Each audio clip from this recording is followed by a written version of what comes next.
भगवान की जय। श्री मौनी बाबा भगवान की जय। शिव सदगुरुवे नमः। श्री राम और सीता जी किस समय स्वर्ण सिंहासन पर विराजमान होंगे, सभी सोचते हैं कि सवेरा कब होगा। उधर देवता विघ्न मना रहे हैं। तिनहि सोहाई न अवध वधावा, चोरहि चांदिनी राति न भावा। देवताओं को अयोध्या का आनंद इस प्रकार अच्छा नहीं लग रहा है जैसे चोर को चांदनी रात अच्छा नहीं लगती है। देवताओं ने सरस्वती को बुलाकर विनती की और बार बार उनके चरणों में गिर रहे हैं।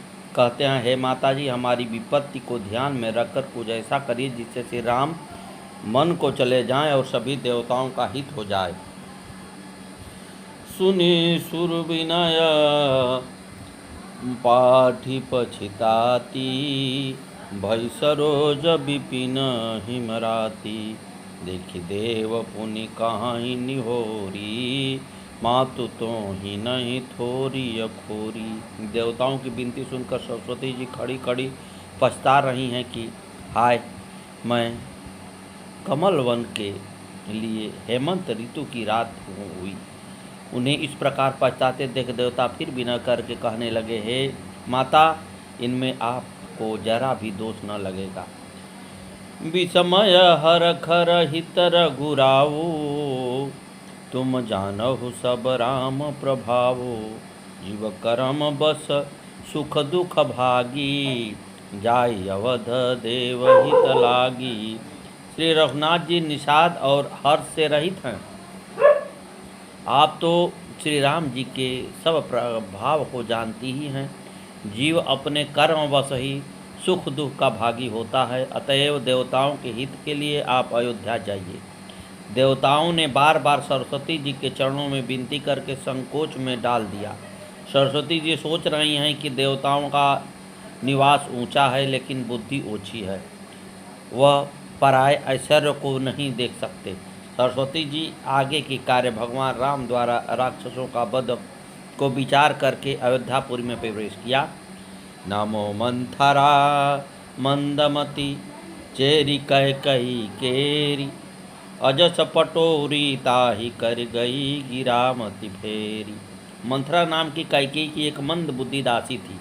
उसे अपयश की पिटारी बनाकर सरस्वती उनकी बुद्धि को फेर कर चली गई। सापी कुंज त्रिवक्रातु, प्रसादाग्रमथारुहत। नगरं परितो दृष्ट्वां सर्वतः समलग्नकृतम्। अयोध्या में सरस्वती मंथरा को अजस पिटारी करके चले जाने के बाद मंथरा अब काम को असफल करने का प्रयास करने पर तत्पर होगी।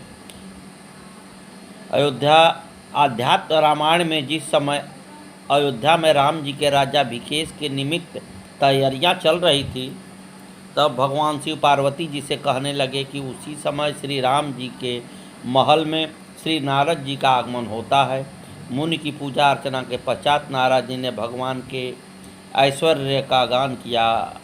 कहने लगे,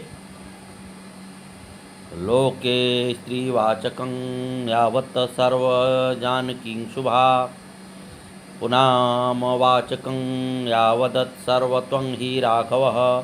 तस्माद् लोकत्रये देवं विवाद्भ्यां नास्ति किंचन। हे राघव, निस्संदेह संसार में जो कुछ पुरुषवाचक है वह सब आप हैं और स्त्रीवाचक सब श्री जानकी जी हैं। अतः हे देव, त्रिलोक में आप दोनों से अतिरिक्त और कुछ नहीं है। अरे दीख मंथरा नगरु बनावा, मंजुल मंगल बाज बधावा। पूछे से लोघन का उछाहो, राम तिलक सुनिभाओ रदाहो। मंथरा ने देखा कि नगर सजाया हुआ है, सुंदर मंगलमय बधावे बज रहे हैं। उनमें लोगों से पूछा कि कैसा उत्सव है। उसने श्री रामचंद्र जी के राज तिलक की बात सुनते ही उसका हृदय जल उठा। दुर्बुद्धि दासी मंथरा विचार करने लगी कि इस तरह यह काम रात रात में ही बिगाड़ जाए। जैसे जंगल की भीलनी शहद का छत्ता देखकर उसे तोड़ने का उद्यम करती है, उदास होकर कैकेयी के पास गई। कैकेयी ने उदासी का कारण पूछा, तब कुछ उत्तर न देकर लंबी लंबी सांस लेकर आंसू गिराने लगी। रानी हंसकर कहने लगी, तू अधिक बातें बनाती है, शायद लक्ष्मण ने तुम्हें दंड दिया है, फिर भी नहीं बोली। काली नागिन की तरह फुफकार छोड़ रही थी। कैकेयी ने भयभीत होकर कहा, अरे कुछ बोलती क्यों नहीं? श्री रामचंद्र महाराज, दशरथ, लक्ष्मण, भरत और शत्रुघ्न कुशल से तो हैं। रानी द्वारा कहे गए शब्दों को सुनकर मंत्रा के हृदय में बड़ी पीड़ा हुई। कहने लगी, हमें कौन सीख देगा? किसके बल पर मैं गाल फुलाऊंगी? रही बात कुशल की, सो राम को छोड़कर आज कोई कुशल नहीं है। महाराज राम को कल युवराज पद दे दिया जाएगा।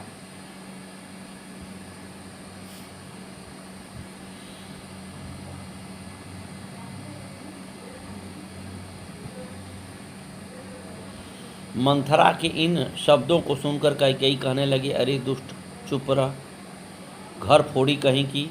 दोबारा ऐसा कुछ कहा तो तेरा जीव पकड़ कर निकाल लूंगी।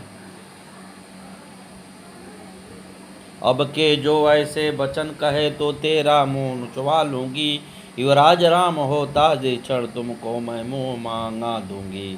तुम मुख्य अनुचरी है मेरी, इस कारण पुरस्कार यह ले। कल है त्योहार हमारे घर, दासी उपहार हार यह ले। कैकेयी महारानी कहने लगी, तू 3 जगह से टेढ़ी है। कोने खोरे कुबरे कुटिल कुचाली जानी।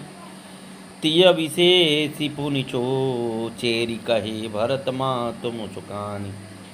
कानों, लंगड़ों और कुबड़ों को कुटिल और कुचाली जानना चाहिए, उनमें भी स्त्री और खास कर दासी। इतना कहकर भरत जी की माता कैकेयी मुस्कुरा दी। प्रियवादिनी सीख दिन्ही तो ही, सपने तो पर को पुन मोही। सुदिन सुमंगल दायक सोई, तोर कहा पुरजे दिन होई। कैकेयी कहने लगे, री मंत्रा, श्री राम के लिए सभी माताएं समान हैं, मुझ पर अधिक प्रेम करते हैं। रही बात युवराज पद की, सो सूर्यवंश के बड़ा भाई की राजा होता है। तुझे भरत की सौगंध है, सच सच बता, इस खुशी के समय तुझे विषाद कैसे हो रहा है? मंथरा बोली, मैं भी अब ठकुर सुहाती बातें किया करूँगी या मौन रहा करूँगी। विधाता ने मुझे कुरूप बनाया है, दूसरों का इसमें क्या दोष है? कौन रिप होई हम ही कहानी, चेरी छोड़ी अब होवे की रानी। कोई राजा हो या मुझे दासी ही रहना है, लेकिन मुझसे तुम्हारा अनिष्ट नहीं देखा जा रहा है। मंथरा के गूढ़ कपट रूपी वचनों से और देवताओं के माया के प्रभाव से कैकेयी ने मंथरा को अपना हित करने वाली समझकर बार बार आदर से पूछने लगी। मंथरा कहने लगी, राम की माता कौशल्या बड़ी चतुर हैं, महाराज आपसे अधिक प्रेम करते हैं।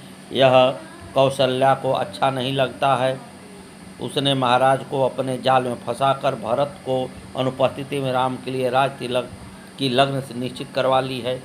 इसका प्रमाण है कि अयोध्या की सजावट 15 दिन से हो रही है और तुमने यह समाचार आज मुझसे सुना है। मैं सत्य कहती हूँ, अब तुम दूध की मक्खी हो, या तो पुत्र सहित सेवा करोगी अन्यथा घर से बाहर होगी। कंदुवित बिनतहि दिन दुखु तमहि कौशिका देव। भरत बंद गृह सोहाई, लखन राम के ने। कद्दू ने बिनता को दुख दिया था, तुम्हें कौशल्या देगी। भरत कारागार का सेवन करेंगे, जेल की हवा खाएंगे और लक्ष्मण राम के नायाब सहकारी होंगे। मंथरा के शब्दों को सुनकर अध्यात्म रामायण द्वारा भरतो राघवस्याग्रहे किंकरो वा भविष्यति विभाष्यते वा नगरात् प्राणवंगः अप्यते चिरात्। किंतु भरत को यह तो राम का दास होकर रहना पड़ेगा या उन्हें श्रीगिरी नगर से निकाल दिया जाएगा अथवा उनका प्राणाघात कर दिया जाएगा। मंथरा की बातों को सुनकर कैकेयी क्रोध में भरकर केले की भांति कांपने लगी। विचार करती है कि हे मंथरा, मेरी दाहिनी आंख नित्य फड़क रही थी, रात को भयानक स्वप्न देखा करती थी।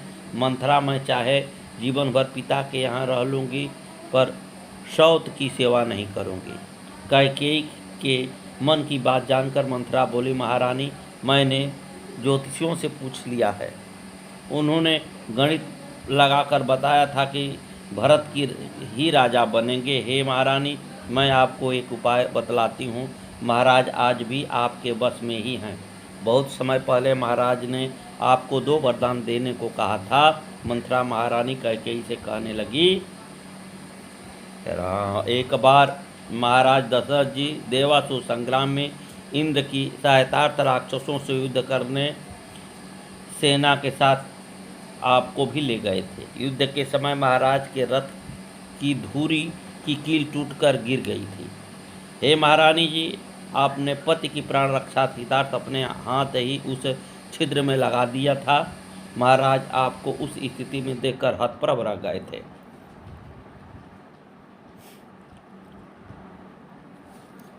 ऐसी स्थिति में देखकर उन्हें अति आश्चर्य हुआ और अति प्रसन्नता से तुम्हें गले लगाकर वे बोले, मैं तुम्हें वर देना चाहता हूँ, तुझे जो इच्छा हो सो मांग लो।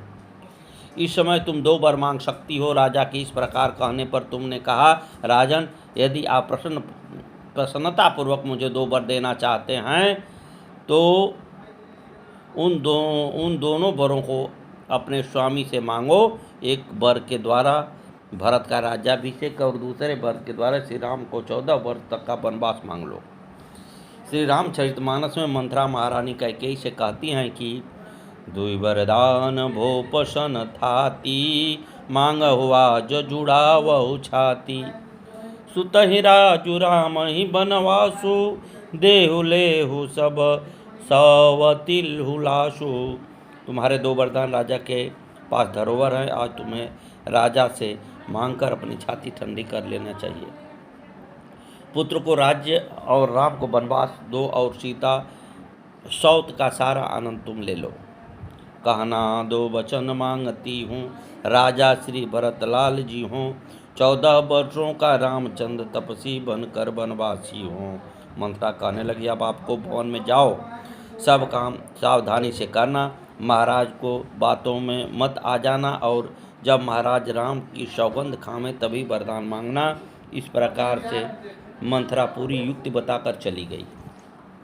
विपत्ति बाजु बर खारी तु चेरी, भूई भई कुमति कैकेयी केरी। पाई कपट जल अंकुर जामा, बर 2 दल दुख फल परिणामा। विपत्ति कलह बीज है, दासी वर्षा ऋतु है। कैकेयी की कुबुद्धि उस बीज के बोने के लिए जमीन हो गई। उसमें कपट रूपी जल पाकर अंकुरण फूट निकला। दोनों वरदान उस अंकुरण के 2 पत्ते हैं और अंत में इसके दुख रूपी फल होगा। इसी युक्ति के कारण कैकेयी को भवन में चली गई, लेकिन अयोध्या में इस कुचक्र का किसी को पता नहीं है। महाराज के दरबार में एक आता है, एक जाता है, बड़ी भारी भीड़ रही है। श्री राम जी के बाल सखा राज तिलक का समाचार सुनकर श्री राम के पास 10-5 मिलकर प्रसन्नता जताते हैं। राम जी सबको आदर दे रहे हैं। सद्गुरुदेव भगवान की जय। श्री मौनी बाबा भगवान नमः।